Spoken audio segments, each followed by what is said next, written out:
Welcome back, guys, to another episode of the Health Mastery Show. I'm your host, as always, Adam McDonald, and it's been a couple of weeks since I got up a episode, and that's because I was at the WMBF World. So I was in the final few weeks of my contest preparation for the last show of my bodybuilding season, and I'll talk more about that in a future episode when I start doing some solo episodes. But it just was taking up some time, so now I'm back into it. Now, this episode today I actually recorded about 6 months ago, but it was before I started the podcasts, and I thought it would be very valuable to share this episode on this podcast platform. The guest with me today is James Clear. He is a best-selling author, New York Times best-selling author. He's sold, I think, over 1 million copies of his book Atomic Habits over the last 12 months, and I was really lucky to get him on the podcast. It took me a very long time, actually. I'm a little bit sick in this episode, you can kind of tell from my voice, but nonetheless, I think the content of this episode and getting to speak to James was an invaluable experience. So if you do enjoy it, make sure to leave a comment and subscribe. And everything that we talk about in this podcast is very applicable to any situations, not just to your health or your fitness, but we talk everything about how to set up routines, habits, identity, all those things related to Atomic Habits and the stuff that he talks about in his book. So without further ado, I want to introduce my next guest, best-selling author James Clear. All right, so today I'm here with James Clear from Atomic Habits, the author of Atomic Habits, New York Times bestseller. I actually saw your book in Edinburgh last week, and then I think 2 weeks ago I was in Vegas. I saw it there, and I was just like, it's popping up everywhere. So thank you so much, James, for coming on today. I know it's been a while trying to get you on, but you're extremely busy, and I really appreciate you coming on here today and giving your view and your thoughts on things. And I'll let you introduce yourself. So James, let me just ask the first question. How did you get into this? How did what is your background? I don't think you actually had like any kind of background in this. You originally came from a different background, and you kind of built your way up through your website and writing a blog, and eventually you got to this. It seems like almost like an overnight success. Yeah, well, it definitely didn't feel that way during the process. But thank you.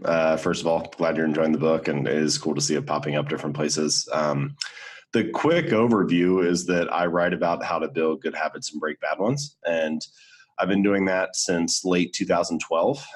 So around that time, I started writing at jamesclear.com. And I decided that I would write a new article every Monday and Thursday. And so it was really that twice a week writing habit that kind of like set me on this trajectory. Yep. And you're right, I didn't have a formal background in habits or behavior change or psychology. There's not really anybody who has a formal background in habits, but you might be like more tangentially related if you, like, for example, had a PhD in psych or something like that. Mm-hmm. But I was feeling this kind of imposter syndrome early on, and I was talking to a friend about it, and he said, well, I was kind of like, well, who am I to write about this stuff? And he said, well, the way you become an expert is by writing about it every week. And so I really internalized that idea and just tried to show up every Monday and Thursday. And it turns out that, if you do that for a few years, there actually aren't that many people who have written, 150 articles on habits and performance and behavior change. And so you kind of do develop an expertise. And I think Paul Graham has a famous quote where he says, like, 1 year of hard work and caring a lot will probably be enough in most fields. And I think that's true. Like, it was true for me. It's probably true for many different areas of life. Most people don't do an intense, dedicated period of learning for like a year on a particular topic. And if you do, you'll probably be in like the 99th percentile for whatever that particular domain is. So anyway, that was kind of how I got started. And then the more that I wrote about those topics, the more it seemed, for whatever reason, people would come and share them and like kind of resonate with that. And I had other things that I wrote about in the beginning as well, like strength training, or I'll still dip into other topics like creativity or productivity or decision making. And all of those things are important, but habits was the one that, for whatever reason, my thoughts on that seemed to stick. And so I stuck with that and signed a book deal after about 3 years. And then I spent the last 2 or 3 years working on the book, producing it, and then eventually launching Atomic Habits. So it was kind of from the start of launching the site to hitting the bestsellers list was about like a 6-year process. But I like iterated and learned a lot along the way.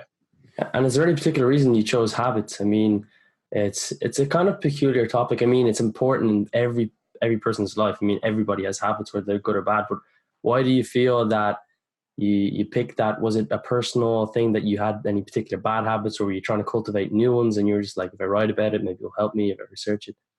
Yeah, I mean, it certainly was a personal endeavor in some sense, right? Like I said, everybody has habits. We're all building them. I feel like because of that, it's important to understand them. You know, you're going to be building them anyway. So you might as well understand how they work and how to design them to your liking so that you can actually get them to work for you rather than against you.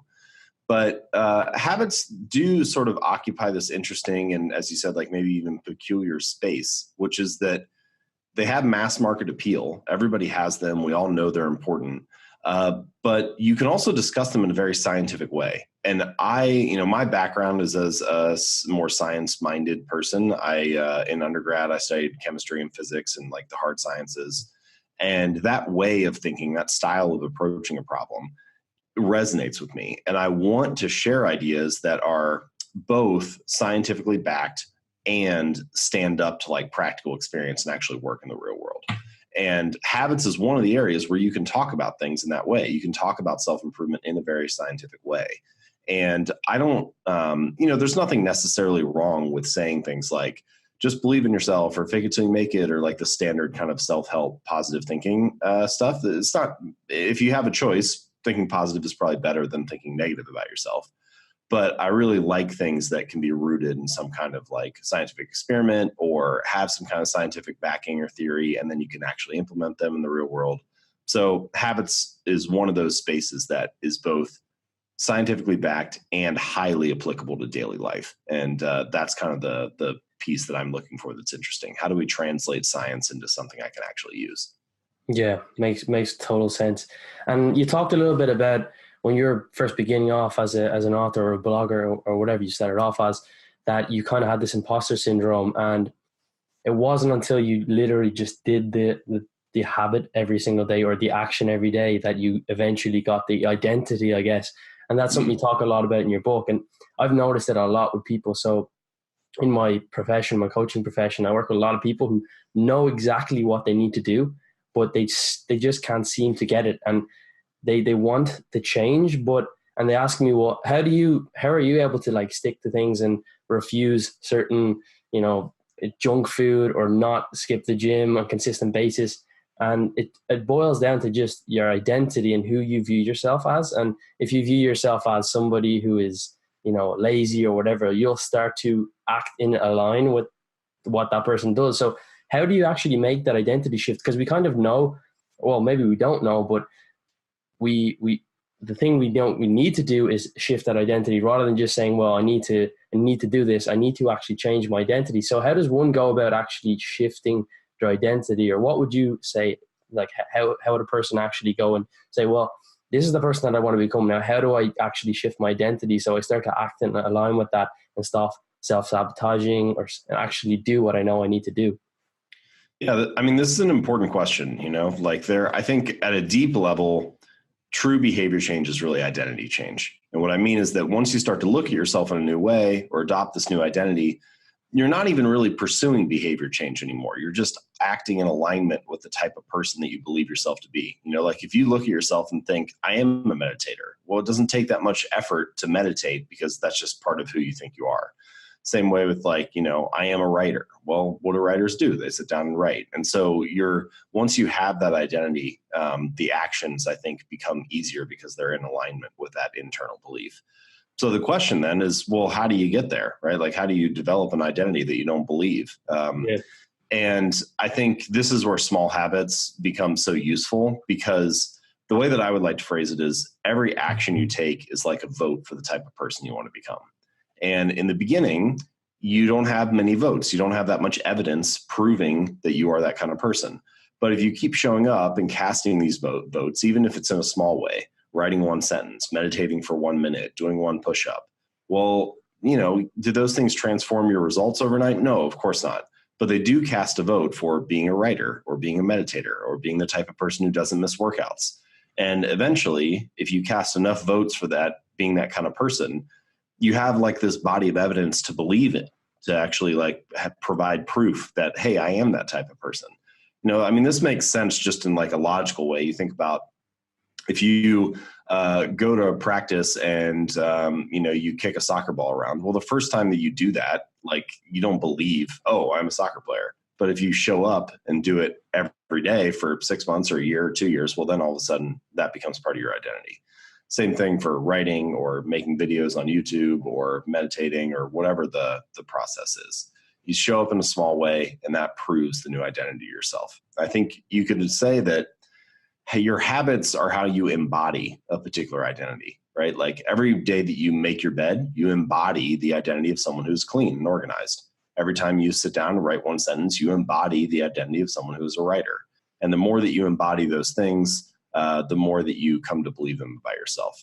And the last thing I'll say on this whole concept of identity-based habits is that the key distinction, or I think the nuanced piece of my approach that's a little bit different than what you hear, you'll hear people say things like, well, fake it till you make it, right? Which is basically saying like, believe in the identity beforehand.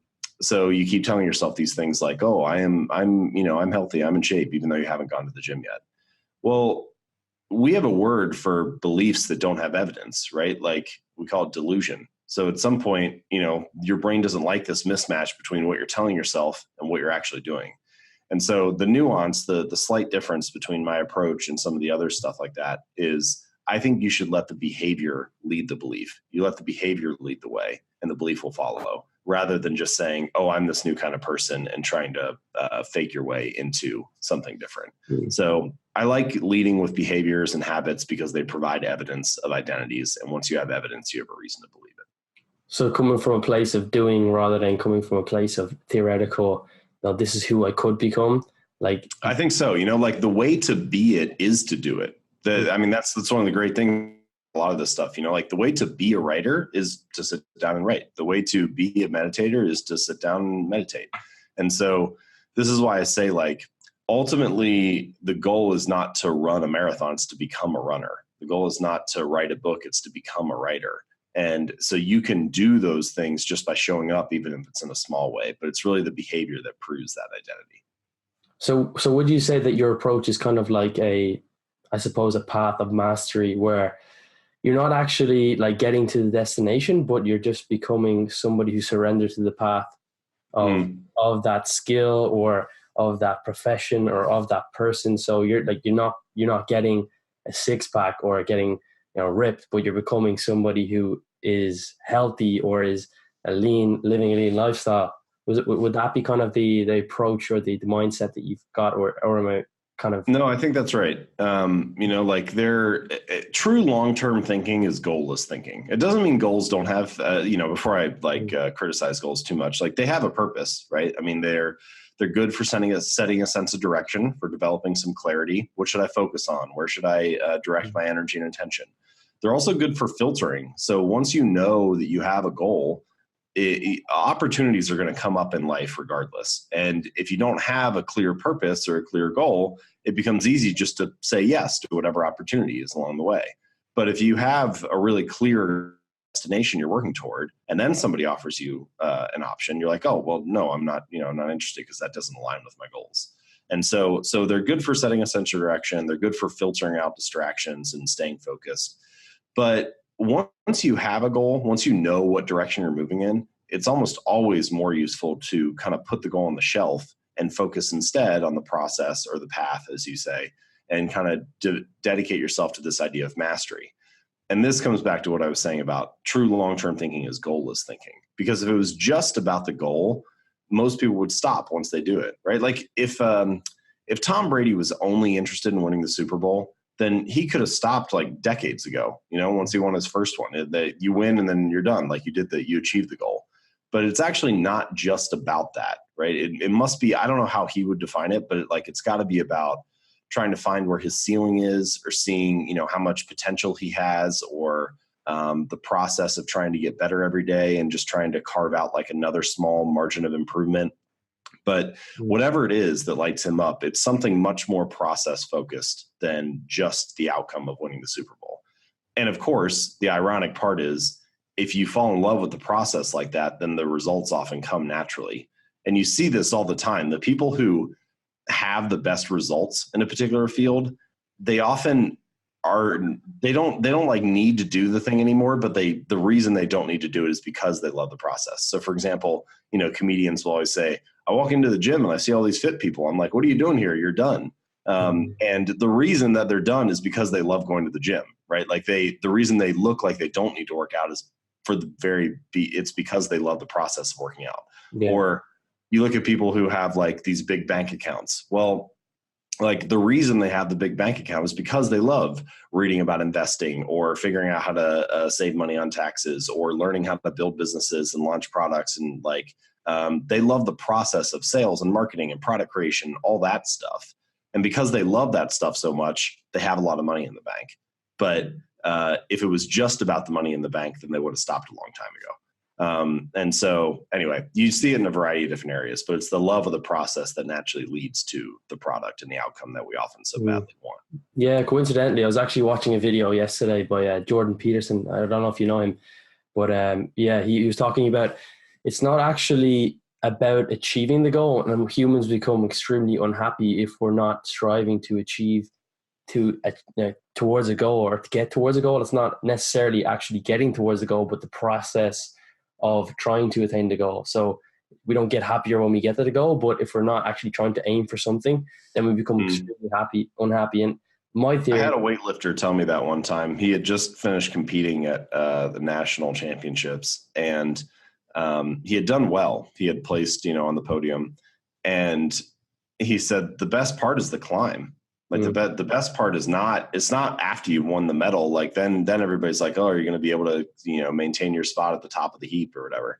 But the best part is the climb. You go from being an unknown person to progressing up the ranks and then eventually placing in a national competition. Like it's that whole process of the, 2 years or 5 years or however long it takes to climb up that ladder. That striving and progress and achievement, that's what really lights everybody up. And so I think that is true that like humans are wired to search for achievement, to progress towards goals, to try to move forward and make progress. And so having something that allows you to do that in your life, I think is important for feeling fulfilled.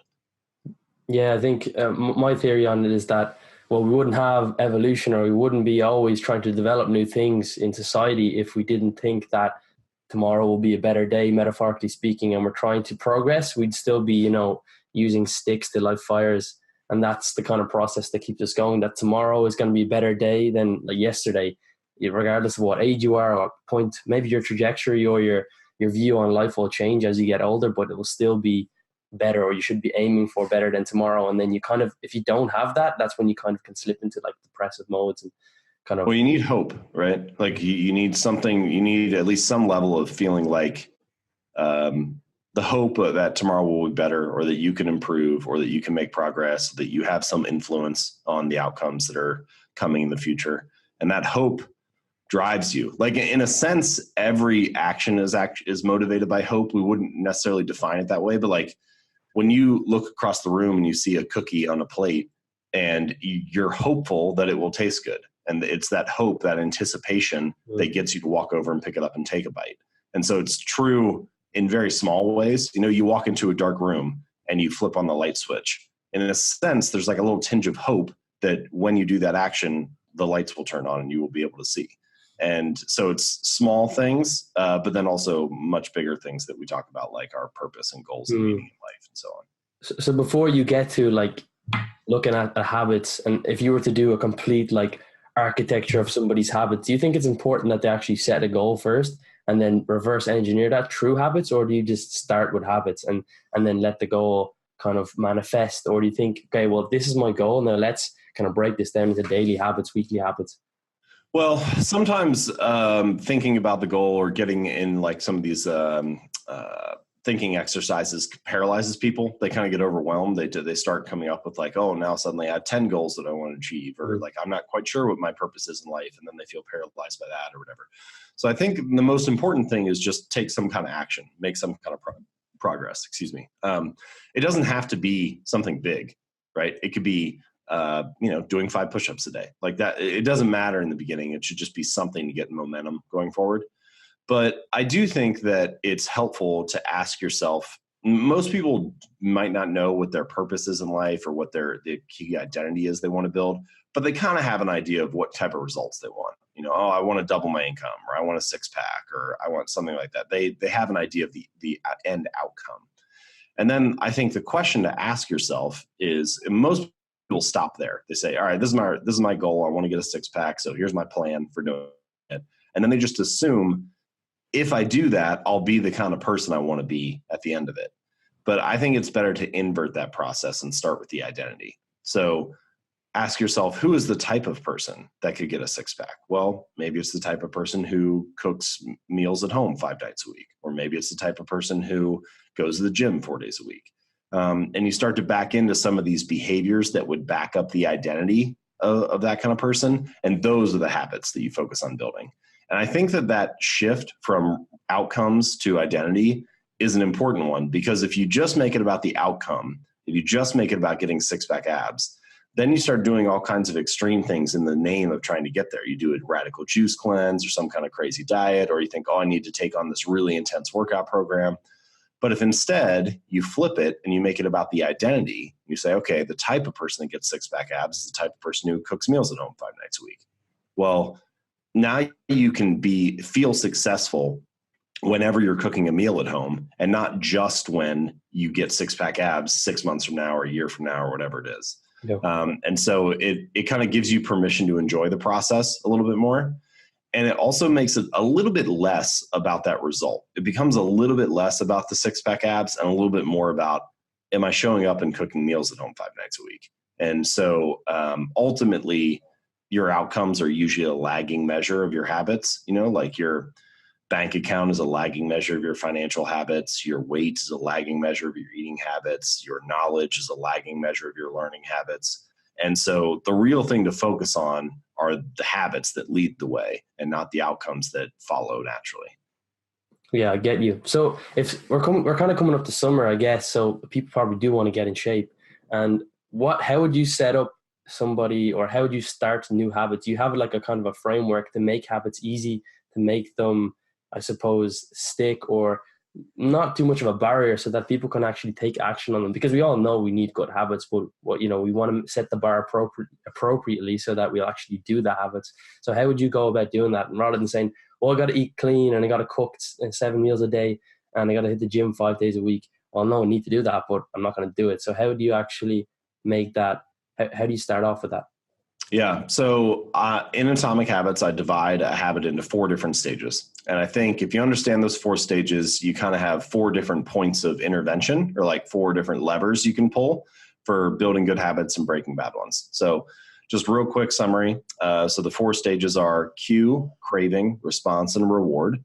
So the cue is something that gets your attention, like seeing a plate of cookies on the counter is a visual cue, or your phone buzzing in your pocket is like a physical or a tactile cue, and gets you to do the habit of pulling your phone out. So the cue gets your attention. The second stage, the craving, is about how you interpret that cue. And so the way that you interpret the cues and experiences in your life determines how you respond to them. So the second stage is where you feel motivation or don't feel motivation to take action. So for example, let's say 2 people walk into a room and they see a pack of cigarettes on a table. And the first person is a smoker, and so they interpret that visual cue favorably, and they think, I have this craving to pick up a cigarette and smoke. The second person has never smoked, and so they interpret that same cue in a totally different way. They see it and they think, it's just a pack of cigarettes, and then move on. And so it's really the interpretation of those cues that determines whether you feel motivated to act or not. So that's the second stage. The third stage is the response, which is the actual habit itself. And then finally, there's the 4th stage, which is the reward or the outcome. And so if a habit is rewarding, if it's enjoyable, satisfying, pleasurable, then you have a reason to repeat it in the future. All right, so those are the 4 stages: cue, craving, response, reward. For each of those stages, we can come up with what I call the 4 laws of behavior change.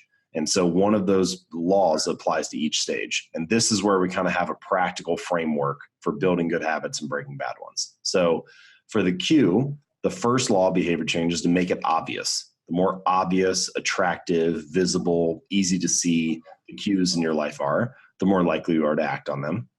For the craving, the second law is to make it attractive. So the more attractive and appealing a habit is, the more likely you are to act on it. For the third law, the response, the third law of behavior change is to make it easy. So the easier, simpler, more convenient, frictionless your habits are, the more likely you are to act on them and perform them. And then finally, the fourth law of behavior change for the reward is to make it satisfying. So the more satisfying and enjoyable a habit is, the more likely you are to stick with it. All right, so that's the kind of the high level framework for building a good habit. Make it obvious, make it attractive, make it easy, make it satisfying. And I can give you examples of how to do all those things. If you want to break a bad habit, then you just invert the four laws. So rather than making the cues obvious, you make them invisible. Rather than making it attractive, make it unattractive, make it difficult, make it unsatisfying. And so you kind of have like a framework that you can build around there for building good habits and breaking bad ones. So if I'm like, if I know I need to go work out, and I actually don't mind working out, but I'm kind of a bit of a lazy bastard. And after work, I come home and I lie on the couch and I open up Doritos and I watch Game of Thrones, and I'm like, shit, I really know I need to go work out, but I just can't do it. Where do I even start? And like around my nutrition, how do I even start about making those Doritos and all these foods? I'm stressed, I'm a bit like tired. How do I make, eating well, eating good food, not eating too much calories? How do I make that attractive, make it easy, and then make eating kind of junk fast food? How do I make that difficult and then actually enjoy it or make it a reward as well? Sure. Yeah. So good question. So let's just go through a few different examples of kind of how to apply these things. So I'm going to start with the third law, and then I'm going to work my way back through the others. So the third law of behavior change is make it easy, right? So I think that's your first step. How can I make exercise, making the right choice, the healthy choice, as easy as possible? So I actually had one reader who he went to the gym, but he wasn't allowed to stay for longer than 5 minutes. So he would get in his car, drive to the gym, get out, do half an exercise, get back in the car, drive home. And it sounds silly to people at first, right? It sounds ridiculous. It's like, clearly this is not going to be the thing that gets this guy in shape. But what you realize is that he was becoming the type of person who went to the gym 4 days a week, right? He was mastering the art of showing up, even if it was just in a really small way. And I think that's a crucial part, especially in the beginning. People overlook this. A habit must be established before it can be improved, right? Like you need to make it the normal in your life, the standard, before you worry about optimizing and expanding and doing more. So whether it's doing 5 push-ups or going to the gym for 5 minutes or whatever it is, putting on your running shoes and stepping out the door, and that just being like, that's the whole habit. If you run even a step, it's just a bonus. That stuff doesn't sound ambitious at first, but it's harder than you would think. If you can't become the type of person that puts your running shoes on and steps out the door each day, even if you don't take another step, you don't have a chance to be the kind of person who goes for a run for 45 minutes 5 days a week, right? Like you got to master that first. So master the art of showing up and then expand from there. So that's an example of making it easy. And then there are a variety of other ones for the other 3 stages. So let's go back to the first stage. So make it obvious. You want the cues to be obvious. Well, you could choose a gym that is on your commute to work. There have been some studies that have shown even if the gym's a couple blocks out of the way from your commute, then it feels like, oh, I'm going the wrong way. And so it's just kind of a hassle and you don't go as often. So make it as obvious as possible, put it right in the path of your commute. If you're talking about running, you can set your running shoes and your clothes out the night before or put them right by the door so that you've seen them. So you're trying to put them in obvious visual places. I actually have a couple readers who they will actually sleep in their running clothes so that all they have to do is get out of bed and put their running shoes on and just walk out. So that's another example of making it easy. So making it obvious is about kind of setting up those visual cues. Make it attractive. So let's say, for example, that you go to bed tonight and you think, all right, tomorrow's going to be the day. I'm going to wake up at 6 and I'm going to go for a run before work. And then 6 a.m. comes around and your bed is warm, it's cold outside, and you're like, well, maybe I'll just press snooze. But if you rewind the clock and come back to the day and you text your friend and you say, hey, let's meet at the park at 6:30 and go for a run. Well, now 6 a.m. rolls around and your bed is still warm and still cold outside. But if you don't get up and go to the park and run, you're a jerk because you leave your friend there all alone. And so suddenly what you've done is you've made it more attractive to get up and go for a run than it was previously, right? And so this is what psychologists call a commitment device. It's a choice you make in the present that commits yourself to a future action. And so commitment devices can be a really helpful way to make habits more attractive than they otherwise would be. The other way, there are a variety of ways, but another good way to make habits more attractive comes down to your social reinforcement or your tribe, the people you hang out with. So humans want to belong. We're wired to belong. We want to fit in with the tribe, to be approved by those around us, to get the praise and recognition of the people that we're surrounded by. And so one of the really key factors in getting a habit to stick for the long run is to join a group where your desired behavior is the normal behavior. Because if it's normal in that group, then you're going to be praised for doing the habit. You're going to stick to it because it's going to help you fit in. And so that can also be a key element for making habits more attractive. We've already talked about the third law, making it easy. So then the final one is to make it satisfying. And the key element with adding a bit of reward to your habits is the speed. So you want the reward to be immediate. You want there to be some kind of instant gratification for doing the thing that pays off in the long run. And this is one of the challenges for breaking bad habits and building good ones, which is that there's kind of this like misalignment of rewards. So with a bad habit, the rewards are often in the present. There's kind of like an immediate outcome and an ultimate outcome, right? So like the immediate outcome of eating a donut is great. It's sweet, it's sugary, it's tasty, it tastes good in the moment. It's only the ultimate outcome, if you repeat that habit for 6 months or a year or 2 years, that's unfavorable. With good habits, though, it's often the reverse. Like, what is the immediate outcome of going to the gym for 3 weeks? It's not really that favorable. Like, if anything, your body's probably sore. You've been putting effort in and time in, but your body hasn't changed yet. Like, you don't really have a whole lot to show for it. It's only the ultimate outcome, 6 months or a year or 2 years from now, that your body has changed. You've gotten the results you wanted, and that's actually favorable. So a lot of the challenge is figuring out ways to feel you kind of want to get through that like valley of death in the beginning. How can I feel satisfied in the moment while I'm waiting for for these delayed rewards to accumulate? So one quick example of how to do this. Let's say that you start going for a run, and you go for a run, let's say, 3 days a week or something. And each time you come back, you have this big jar of marbles. And in the jar, you have 90 blue marbles and 10 red ones. And when you pull out, each time you come back, you pull a marble out of the jar. And if you pull out one of the 90, nothing happens. Just like pat on the back, good job, you did what you were supposed to do. But if you pull out one of the 10, then you get some kind of reward. Maybe you get to watch Netflix for an hour and not feel guilty about it. Maybe you get to take a bubble bath. Maybe you get to buy a new jacket that you've been wanting. Whatever it is, something that motivates you. And so that adds an element of surprise and delight and kind of instant gratification to the process of going for a run and waiting for that kind of long-term outcome of getting in shape.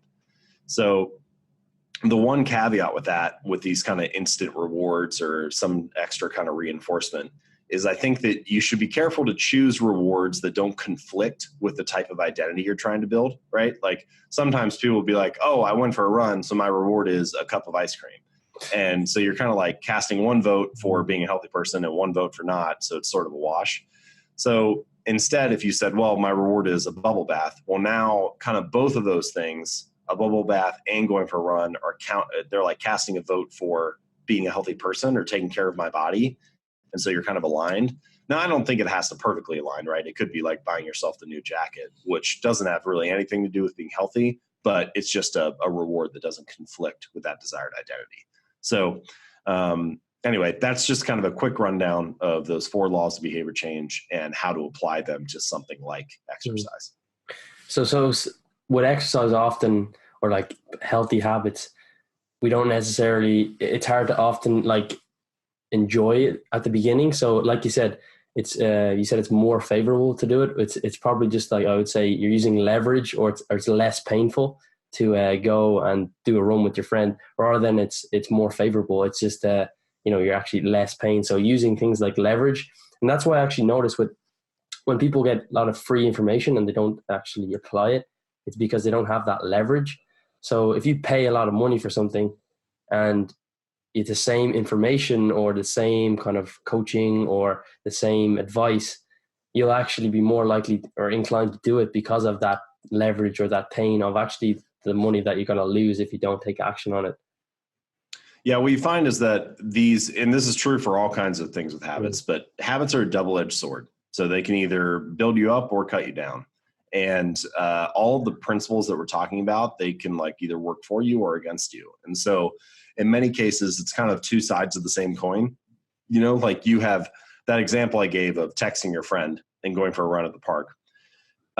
It both makes it more attractive to get out of bed and go for a run, but it also makes it less attractive to press snooze and sleep in.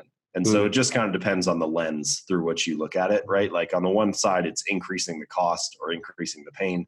On the other side, it's increasing the pleasure or making it easier. And so you're kind of simultaneously doing both. It just depends on what angle you take. Yeah. And I really like the idea of the reward. So I have this big dry wipe chart on my board, on my wall, sorry.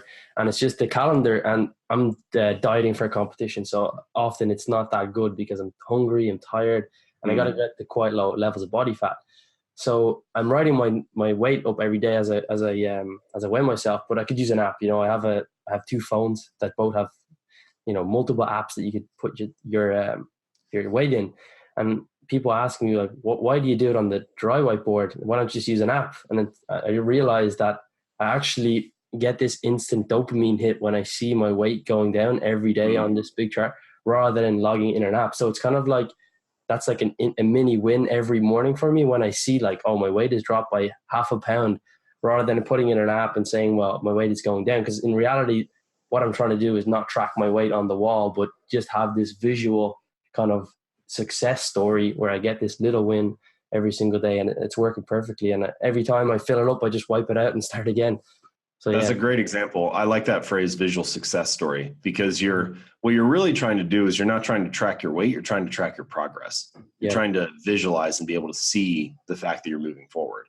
And, you know, one of the most motivating feelings for the human brain is the feeling of progress. If you feel like you're making progress and you're moving forward, you have every reason in the world to continue with what you're doing because it's working. I'm getting there, right? And that feels good. It feels good for any human to make progress.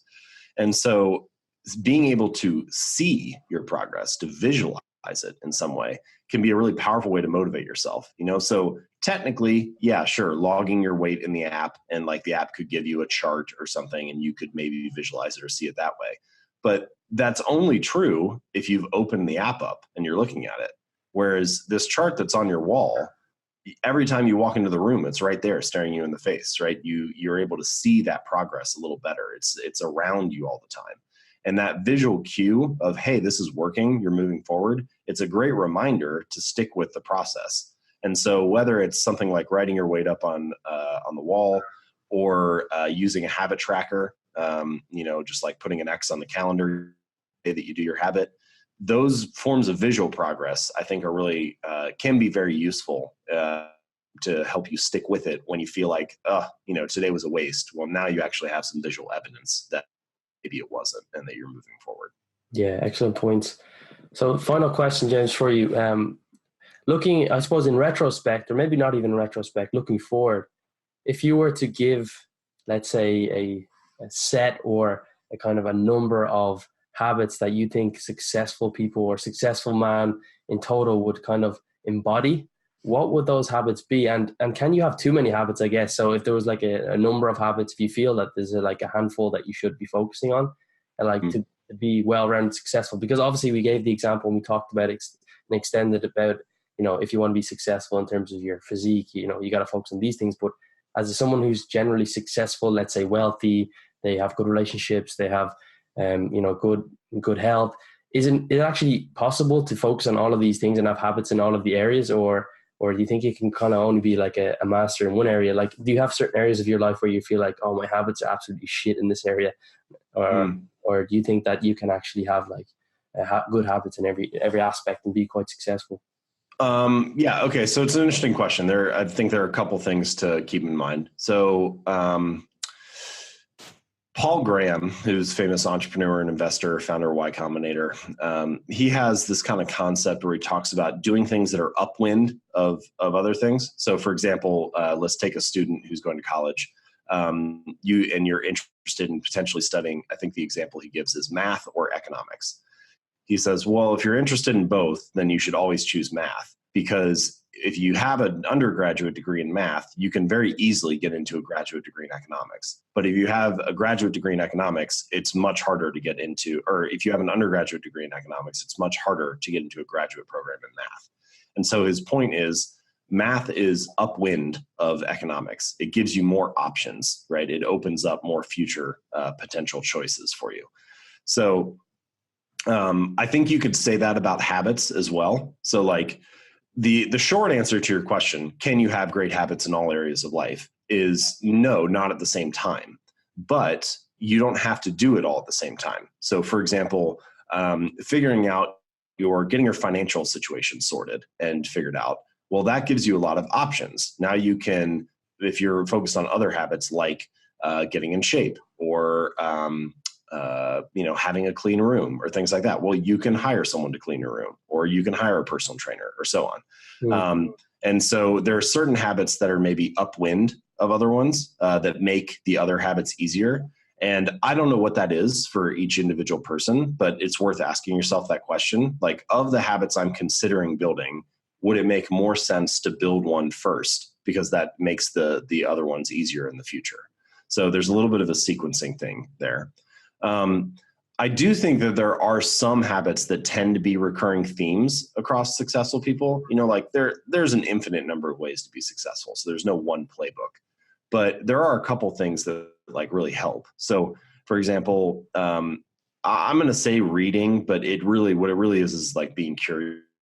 It doesn't just have to be reading books. It could be listening to a ton of podcasts and taking notes, or watching YouTube videos, or whatever.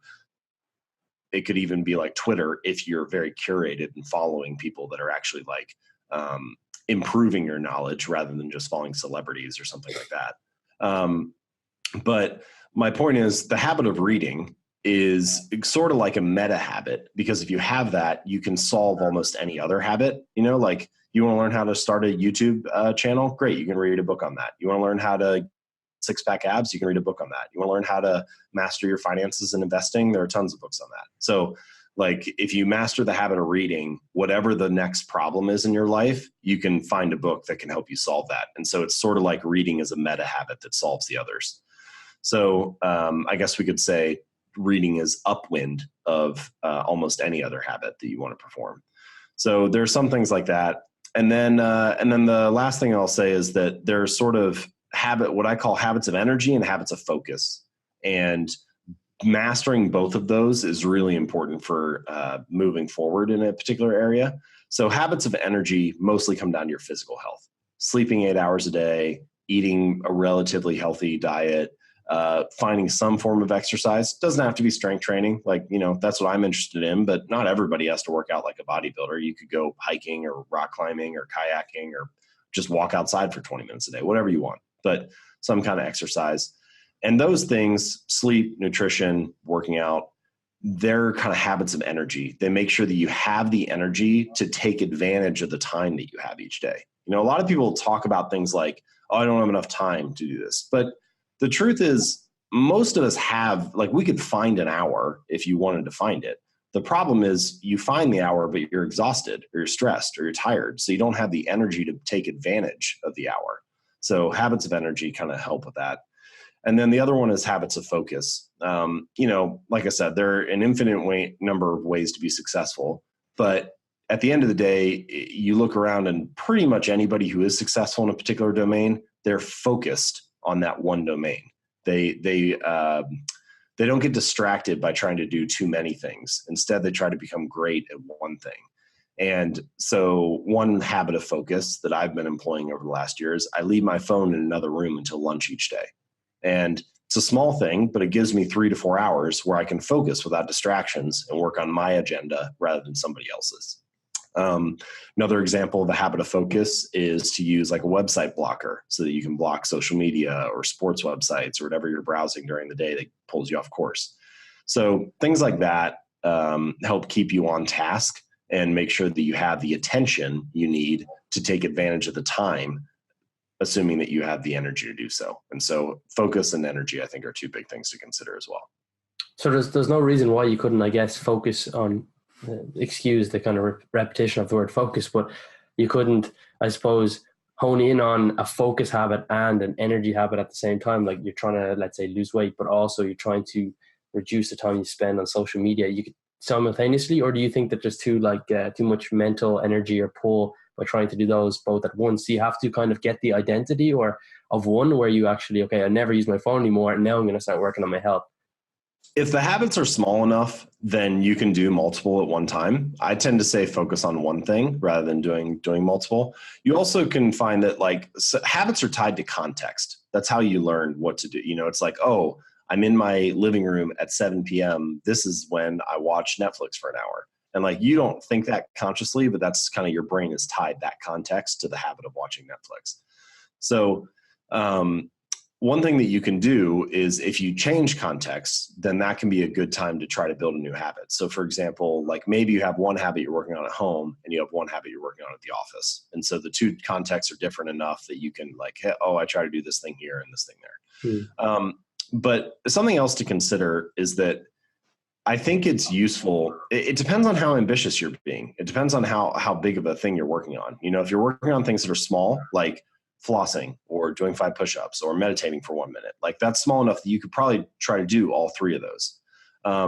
But if you're working on trying to do something really big, for example, if you're currently cutting weight for a bodybuilding competition or something, that's kind of a big goal, and it sort of structures the rest of your life. It structures the rest of your day is kind of built around that.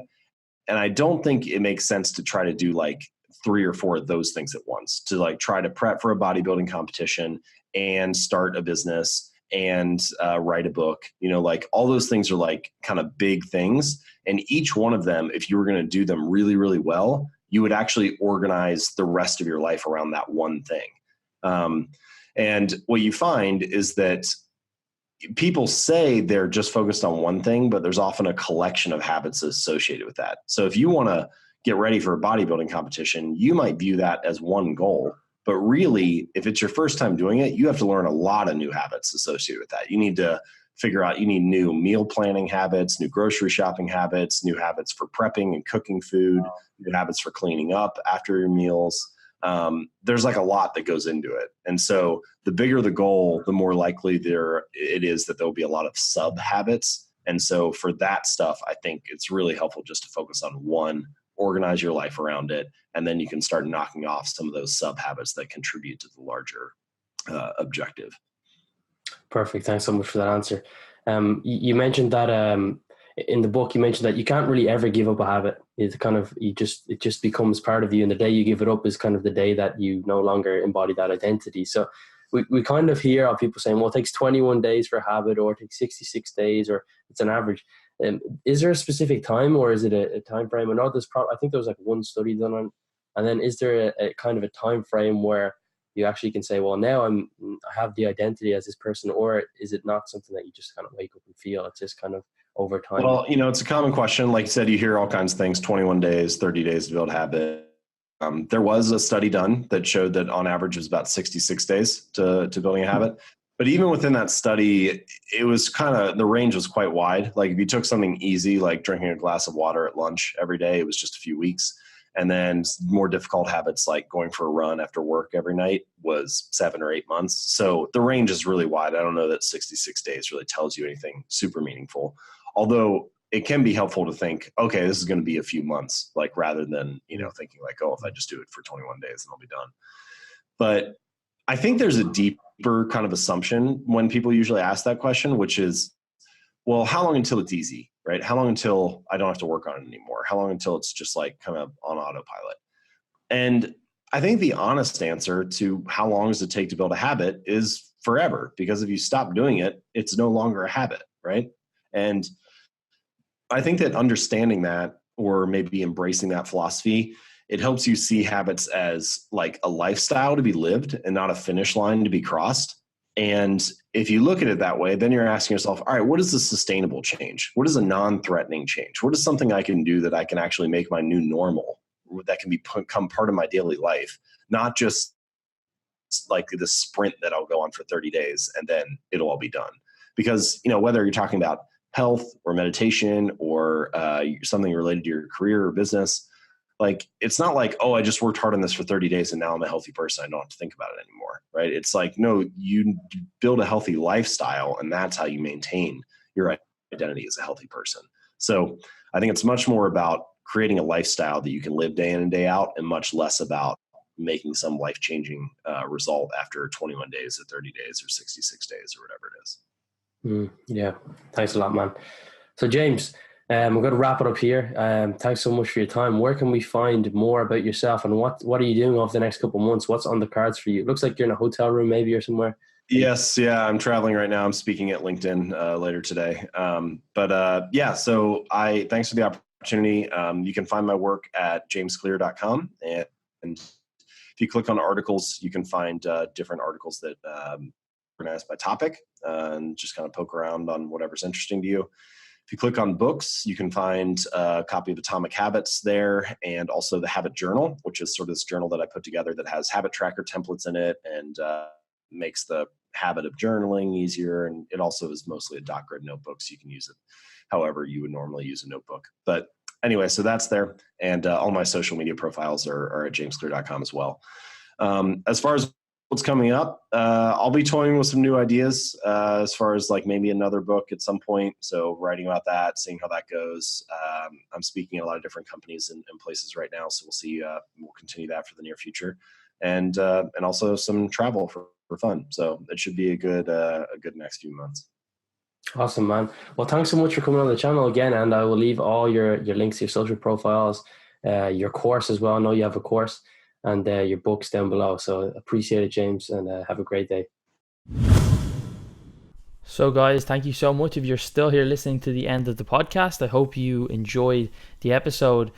I probably thought that this was one of my favorite ones, simply due to the fact that there's not many experts in productivity or habits, and it's an area of interest to me that I find very intriguing and something that you can apply to everyday aspects of life. Like I said, not just your health or your fitness, but of course, if you can nail your habits and nail your productivity and your routines, that's going to have the biggest carryover effect into actually achieving your fitness and health goals. So if you did enjoy the podcast, again, please do leave a rating and review for me, because that does help with the algorithm. And if you want to reach out, ask me any questions regarding this podcast or any future ones, or you have any personal feedback, you can send me an email. My email is in the show notes as well. You can get me on Instagram. You can just send me a DM. It's at AdamMac192.